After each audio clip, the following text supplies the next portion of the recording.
Hello friend, math के मैथॉन में आपका स्वागत है। ये चैनल सीबीएसई बोर्ड के क्लास 10 के बच्चों के साथ साथ उन सभी एस्पिरेंट को समर्पित है जो किसी भी गवर्नमेंट जॉब की तैयारी कर रहे हैं, जिनके सिलेबस में मैथ सम्मिलित है। इस चैनल के माध्यम से हम आपको एनसीईआरटी क्लास 10 के बुक को एक्सरसाइज वाइज प्रैक्टिस कराएंगे। साथ ही साथ साइड बुक से इम्पोर्टेंट और बोर्ड एग्जाम में आने वाले क्वेश्चन को भी सॉल्व करेंगे। तो चलिए शुरू करते हैं आज की क्लास। जैसा कि हमें पता है कि क्लास 10 एनसीईआरटी की बुक का जो पहला चैप्टर है उस चैप्टर का नाम है रियल नंबर। तो इस रियल नंबर चैप्टर को हम लोग निम्न जो ये दिया गया है पॉइंट, इस पॉइंट के अकॉर्डिंग रिवीजन या जो है प्रैक्टिस करेंगे। तो सबसे पहले देखते हैं कि इस चैप्टर में कौन कौन से टॉपिक इंक्लूड हैं और उस चैप्टर को हम न्यूमेरिकल के साथ जो भी आपके जो है प्रैक्टिस क्वेश्चन बनेंगे उसके साथ इसको कंप्लीट कराने का प्रयास करेंगे। तो चलिए देखते हैं। तो सबसे पहला है इंट्रोडक्शन। तो रियल नंबर का इंट्रोडक्शन दिया जाएगा। उसके बाद यूक्लिड डिवीजन लेमा, फिर आता है difference between algorithm and lemma. इसके बीच में क्या एनालॉगी, मतलब इसमें क्या एनालॉगस है, क्या समानता है और क्या डिफरेंस है, ये भी जानने का प्रयास करेंगे। उसके बाद आता है फंडामेंटल थ्योरम ऑफ अर्थमेटिक, जो बहुत ही ज़्यादा यूज होता है एलसीएम और एचसीएफ निकालने में। फिर आता है most important question for board exam, linear combination of given number, यानी कोई भी अगर आपका नंबर दिया रहेगा उसको कैसे लीनियर कॉम्बिनेशन के रूप में हम रिप्रेजेंट करेंगे। उसके बाद नेक्स्ट टॉपिक आता है रिविजिटिंग इरेशनल नंबर, और फिर एक जो है छोटे छोटे जो टॉपिक हैं वो हैं आपके three factors, proof of irrational number और representation of integers in given form like this. Integer 2m, 2m+1, 4q+1, 4q+3 etcetera. मतलब इस रूप में भी आपको इंटीजर को रिप्रेजेंट करने के लिए कभी कभी एग्जाम में आ जाता है। तो इसको हम लोग टॉपिक वाइज जैसे इसमें सीक्वेंस दिया है इसी सीक्वेंस के अकॉर्डिंग हम लोग इसे सॉल्व करने का प्रयास करेंगे। चलिए तो सबसे पहले शुरू करते हैं इंट्रोडक्शन ऑफ रियल नंबर। जैसा कि हमें पता है इसके नाम से ही हमको ये समझ में आ रहा है, रियल का मतलब कुछ हकीकत या कुछ सॉलिड ज्योमेट्री से कुछ ऐसा कॉन्सेप्ट निकल रहा है जिसको हम रियलाइज कर सकें। तो ऐसे सभी नंबर, जिन नंबरों को या जिन ऐसी न्यूमेरिकल वैल्यू, जिन वैल्यू को लेकर के हम कोई एक स्पेशल स्ट्रक्चर जो भी हो, कोई भी आप एक फिजिकल अपीयरेंस जिस नंबर को आप दे सकते हैं, जिस नंबर का यूज करके या जिस नंबर का एक पिक्चर के रूप में निरूपण किया जा सकता है। जैसे हमने कह दिया कि एक क्यूब बनाइए, तो अगर हम यहाँ पे 2 सेंटीमीटर साइड का एक क्यूब बनाने के लिए कह देते हैं तो वो 2 जो न्यूमेरिकल वैल्यू है हमने एक पिक्चर के रूप में उस नंबर को रिप्रेजेंट कर दिया। ऐसे ही आप डिफरेंट टाइप के शेप बना सकते हैं। यानी ऐसा नंबर जिस नंबर को यूज करके हम सच में यानी रियल में कोई एक स्ट्रक्चर रिप्रेजेंट या प्रिपेयर कर सकते हैं, ऐसे नंबर को रियल नंबर कहा जाता है। जैसे आपको ये दिया गया है √2, √3, √5 एट्सेट्रा। आप जानते हैं क्लास 9th में इस तरीके के नंबर को नंबर लाइन पे भी रिप्रेजेंट करने का एक मेथड हम लोग स्टडी कर चुके हैं। उसमें √2 सेंटीमीटर का लाइन जो है खींचने का भी आपको यार रिप्रेजेंट करने का भी आता है। तो आप अगर एक नंबर लाइन, ये जो आपको दिख रहा है ए, और यहाँ पे अगर हम नेमिंग कर देते हैं बी, तो ये जो ए बी लाइन सेगमेंट है इसका जो लेंथ है √2 सेंटीमीटर। यानी आपने इस नंबर का यूज करके एक लाइन ड्रॉ कर दिया जो एक फिजिकल अपीयरेंस दे रहा है, जिसको हम रियल नंबर कहेंगे। ऐसे ही कुछ ऐसे नंबर होते हैं जिनको आप फिजिकल सिग्निफिकेंस या फिजिकल अपीयरेंस नहीं दे सकते हैं, जो आप इस क्लास के बाद जो है स्टडी करेंगे क्लास 10th के बाद। जैसे minus inside root, under root -1, -2, -3 etcetera. तो अगर हम यहाँ पे देखें -1 को अगर हम सपोज कर लेते हैं i², तो इस नंबर को हम रिप्रेजेंट कर सकते हैं √2i² या √2 i या i√2। तो इस तरीके के जो नंबर होते हैं ये इमेजिनरी नंबर कहलाते हैं। क्यों इमेजिनरी नंबर का कॉन्सेप्ट आया? क्योंकि जब रियल की बात की जा रही है तो एक हाइपोथेटिकल की भी बात की जा सकती है। उसी के बेस पर यहाँ पे एक नए नंबर को रिप्रेजेंट इंट्रोड्यूस किया गया जिसे कहा गया इमेजिनरी नंबर, जो आप नेक्स्ट क्लास में आप स्टडी इसके बारे में करेंगे। चलिए अब इंट्रोडक्शन के बाद चलते हैं यूक्लिड डिवीजन लेमा पे। तो सबसे पहले मैं आपको बता दूं यूक्लिड डिवीजन लेमा का यूज क्या है एचसीएफ को फाइंड आउट करने के लिए, और रियल नंबर्स का जो एक पर्टिकुलर रिलेशन होता है उस रिलेशन को एक्सप्लोर करने के लिए। तो सबसे पहले हम लोग जानते हैं कि इसका जो नेम है इसका मतलब क्या होता है। जैसे इसमें एक वर्ड आया है लेमा, तो लेमा का मतलब क्या होता है सबसे पहले जान लें। लेमा का मतलब होता है यूनिवर्सल ट्रुथ या यूनिवर्सल फैक्ट, जैसा कि एक ऐसा स्टेटमेंट या जिसको हम बहुत अच्छे से प्रूफ कर चुके हैं और उस स्टेटमेंट का यूज करके हम नए जो है आधारभूत या यूं कह सकते हैं नए नियम को भी हम उसको मॉडिफाई या बना सकते हैं। ऐसे वेल प्रूव्ड स्टेटमेंट को ही मैथमेटिक्स में लेमा कहा जाता है। और एल्गोरिथम क्या होता है? एल्गोरिथम का मतलब होता है well defined step provided by any mathematical, यूँ कह सकते हैं लेमा, या यूँ कह सकते हैं कोई भी एक स्टेटमेंट अगर मैथमेटिक्स का है जो हमें किसी भी क्वेश्चन को सॉल्व करने के लिए एक बहुत ही अच्छा स्टेप प्रोवाइड कराता है, ऐसे मैथमेटिकल लैंग्वेज को हम एल्गोरिथम कह देते हैं। तो चलिए देखते हैं यूक्लिड डिवीजन लेमा का स्टेटमेंट क्या है। जैसा कि यहाँ पे मेंशन है given positive integer a and b. Suppose कर लीजिए आपके पास कोई दो इंटीजर ए और बी है जिसमें ए ग्रेटर देन बी है, then there exist a unique integer q and r satisfying a equal to b q plus r. यानी कहने का मतलब ये है कि अगर हम कोई दो पॉजिटिव इंटीजर लें जिसमें एक कोई ग्रेटर देन हो, बड़ा हो, तो हम उन दोनों पॉजिटिव इंटीजर को इस तरीके से रिलेशन में जो है रिप्रेजेंट कर सकते हैं जहां पे एक यूनिक इंटीजर क्यू और आर एग्जिस्ट करने लगेगा। और इस स्टेटमेंट को ही या इस मैथमेटिकल रिप्रेजेंटेशन को ही कहा जाता है यूक्लिड डिवीजन लेमा। अब बात आती है कि इसका कंडीशन क्या है।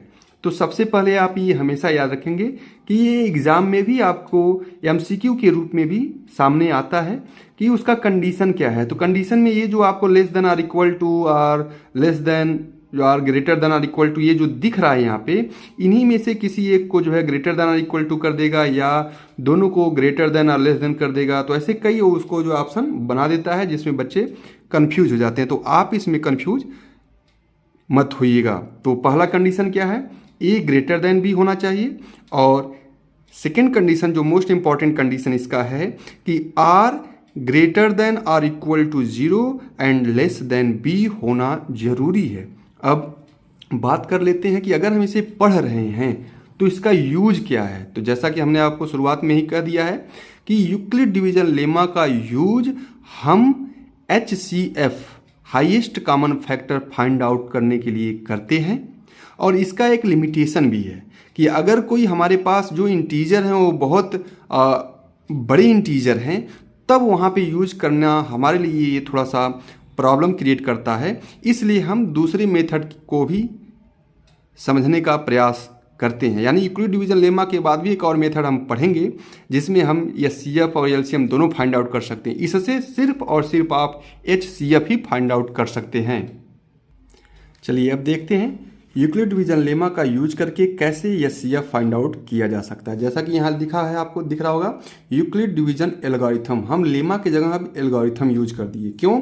क्योंकि हम देख रहे हैं कि यूक्लिड डिवीजन लेमा का जो स्टेटमेंट है उस स्टेटमेंट को यूज करके हमने वेल डिफाइंड स्टेप तैयार किया है और जिस स्टेप का यूज करके हम इन सभी क्वेश्चन को सॉल्व करने का प्रयास करेंगे, यानी HCF फाइंड आउट करने का प्रयास करेंगे। तो एक बार मैं फिर बता दे रहा हूँ, ये जो है NCERT के क्लास 10 के बुक का एक्सरसाइज 1.1 है, जिसका पहला ही क्वेश्चन हम सॉल्व करने जा रहे हैं। जैसा कि हमें पता है कि एचसीएफ फाइंड आउट करने के लिए यूक्लिड डिवीजन लेमा के द्वारा हमें पहले डिसाइड करना होगा ए और बी। तो हमें जैसे कि पता है कि ए हमेशा बी से बड़ा होना चाहिए। तो अगर हम यहाँ इन दोनों में बात करें तो यहाँ पे जो दिख रहा है 455, इसे हम सपोज करेंगे ए। तो let a is equal to 455 and b is equal to 42। ये दो पहला कंडीशन है जो आपको डिसाइड करना है। अब सेकेंड स्टेप क्या आता है, हम इसको रिप्रेजेंट करेंगे ऐसे। सॉल्यूशन में आप यहाँ मेंशन कर सकते हैं। सॉल्यूशन में A means 55 is equal to B 42। अब इसमें आप ऐसे इंटीजर सा मल्टीप्लाई करें जिससे वो 455 के से बड़ा ना हो, बराबर हो जाए या छोटा हो जाए चलेगा, लेकिन बड़ा नहीं होना चाहिए। तो जैसे हमें यहाँ मिल रहा है कि अगर हम 10 से मल्टीप्लाई कर दें तो हो जाएगा 420, और फिर इसमें कुछ आप ऐड करना, ये आपको सोचना पड़ेगा, खुद प्रैक्टिस कर करके अपने दिमाग में इसको लाना पड़ेगा। तो यहाँ पे देख रहे हैं 420 हो गया। अब 420 में कितना ऐड करें जिससे 455 मिल जाए, तो यहाँ पे मिलेगा आपको 35। एक स्टेप आपका क्लियर हो गया। अब सेकेंड स्टेप जो सबसे ज़्यादा ध्यान देने वाली बात है, अब यहाँ पे जो b था और ये r है, इस b और r को हम कन्वर्ट कर लेंगे a और b में। तो ये जो b है ये बन जाएगा a यानी 42 हो जाएगा इज इक्वल टू, और जो r है वो बन जाएगा आपका b। तो ये हो जाएगा equal to 35 into, same process repeat करेंगे। अब इसमें किससे मल्टीप्लाई किया जाए, तो हमको लगता है 1 से मल्टीप्लाई करना पड़ेगा, और प्लस इसमें कितना ऐड करें जिससे 42 के बराबर हो जाए। तो यहाँ पे आप 7 से ऐड कर दीजिए। पुनः हम उसी स्टेप को रिपीट करेंगे। अब यहाँ पे जो b था, और ये तब तक स्टेप चलता रहेगा जब तक r का वैल्यू 0 ना हो जाए। तो अब यहाँ पे हम फिर इसको यहाँ रिप्रेजेंट करेंगे 35, ये यहाँ पे आ जाएगा, और ये जो r था वो फिर b बन जाएगा 7 इंटू, अब यहाँ पे हमको लग रहा है अगर 5 से मल्टीप्लाई कर दें तो 35 हो गया, और प्लस 0। तो अब एक बात यहाँ ध्यान रखिएगा, जिस स्टेप में r का वैल्यू 0 हो जाता है उसी स्टेप में जो b होता है वही आपका गिवन नंबर का HCF बन जाता है। यानी HCF of 455 42 is equal to 7।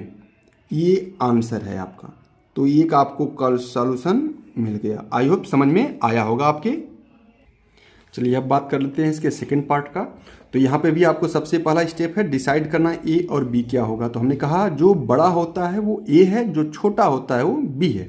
तो यहाँ पे ए हो जाएगा 225 और b हो जाएगा आपका 135। अब यूक्लिड डिवीजन लेमा क्या है, a is equal to b q plus r. तो अब इस पे वैल्यू पुट करिए आप इसी के अकॉर्डिंग। a की जगह आपने पुट कर दिया 225 इक्वल टू b की जगह आपने रख दिया 135। अब इसमें आप किससे मल्टीप्लाई करेंगे, तो हमको लगता है अगर 2 से मल्टीप्लाई कर देंगे तो ये हो जाएगा 270 हो जाएगा, यानी 270 हो जाएगा। तो ये एक ही बार मल्टीप्लाई करना पड़ेगा, और प्लस अब इसमें कितना ऐड किया जाए, तो हमें लगता है अगर इसमें हम 35 45 90 ऐड कर दें, और 90 अगर ऐड कर दें तो ये आपका 225 के इक्वल हो जाएगा। तो अब देखते हैं इसमें, जैसा हमने कहा जो b होता है वो a बन जाएगा, और ऐसा तब तक करेंगे जब तक r का वैल्यू 0 ना हो जाए। तो अब फिर यहाँ पे जो ये a जो b है अब a बन जाएगा 135 इज इक्वल टू जो r था वो b बन जाएगा 90 इंटू 1 प्लस, अब कितना इसमें ऐड करें 90 यानी 45। तो अब यहाँ पे हमने 45 ऐड कर दिया। अब पुनः इसको रिपीट करेंगे, जो b था वो a बन जाएगा 90 इज इक्वल टू 45 इंटू 2 90 हो गया और प्लस 0। और जिस स्टेप में r का वैल्यू 0 हो जाएगा उस स्टेप में जो b रहेगा वही आपका क्या बन जाएगा, HCF। यानी HCF of 135 225 is equal to 45। तो ये क्वेश्चन एक बचा है, इसे आप प्रैक्टिस करेंगे और नहीं अगर आपको समझ में आएगा तो कमेंट बॉक्स में आप इसको पुट कर दीजिएगा, मैं इसको भी बताने का प्रयास करूंगा। अब हम आते हैं इसका एक रिवर्स पार्ट जो कि बहुत ही इंपॉर्टेंट है, बहुत सारे साइड बुक में दिया रहता है। Represent the given HCF in the form of linear combination. तो अब इसे कैसे लीनियर कॉम्बिनेशन के रूप में रिप्रेजेंट किया जाएगा।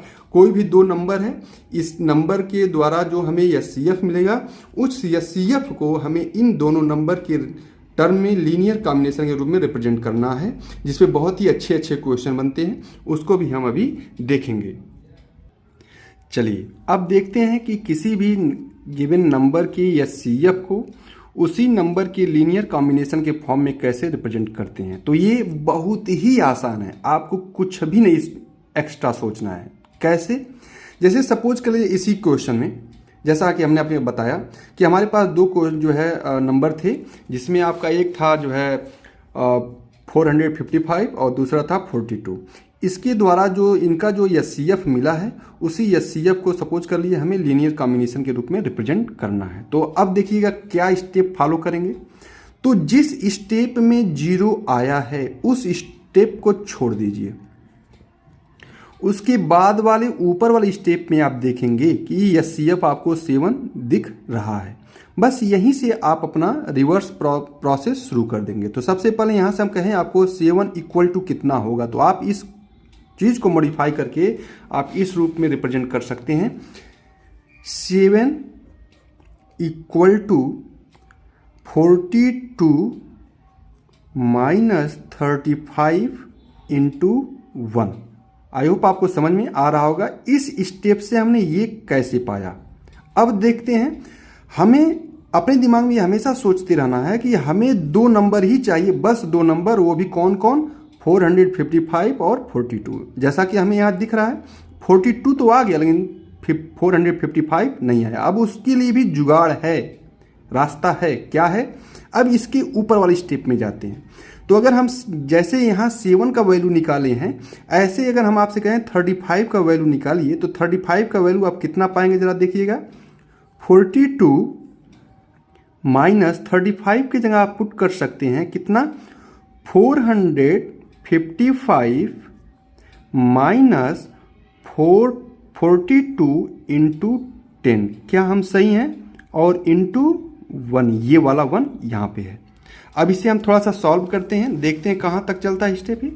तो सबसे पहले आ गया आपका 42 माइनस, इसे मल्टीप्लाई होगा तो 455 इंटू 1, और माइनस का माइनस से इंटू होगा तो प्लस हो जाएगा। 42 इंटू 1 से मल्टीप्लाई करेंगे तो 10 ही रह जाएगा। अब देखते हैं यहाँ पे ये 42 10 टाइम्स है और यहाँ पे 42 1 टाइम्स है, तो आप जानते हैं ये 11 टाइम्स हो जाएगा। 10 बार यहाँ 42 आया, एक बार यहाँ तो 11 बार हो जाएगा। तो 42 इंटू 11 माइनस 455 इंटू 1।